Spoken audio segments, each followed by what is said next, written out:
Ya,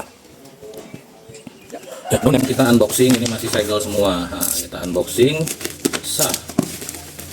Bentukannya kayak gimana? Nah, ini kita cek dan cek.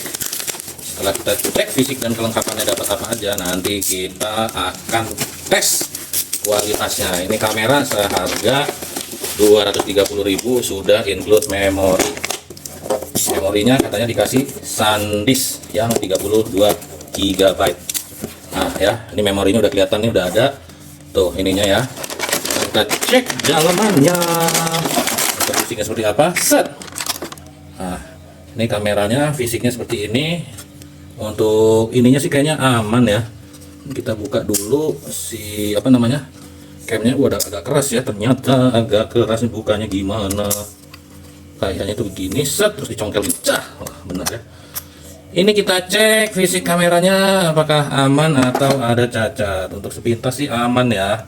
Nah, ini kita coba nyalain, kira-kira ini kita dapat mereknya merek apa? Apakah tulisannya yang huruf K itu atau bukan? Ini coba kita cek, mudah-mudahan ada baterainya ya. Survei membuktikan ternyata tidak ada baterainya. Oke, ini kita charger dulu ya. Kita lanjut, kita lihat ini kan di sini tulisannya mereknya merek Kogan ya.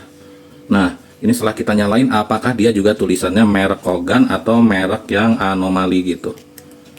Survei membuktikan, oh ternyata juga merek Kogan. Untuk hasilnya 30 fps seperti ini, ya lumayan sih, kayaknya ini masih bisa diotak-atik. Nah, untuk finalnya kita coba matikan, apakah dia tulisannya Kogan juga atau mereknya merek anomali. 1, 2, 3. Merek Kogan juga, berarti ini bisa dikatakan cukup bagus. Tinggal kita tes di lapangan, oke?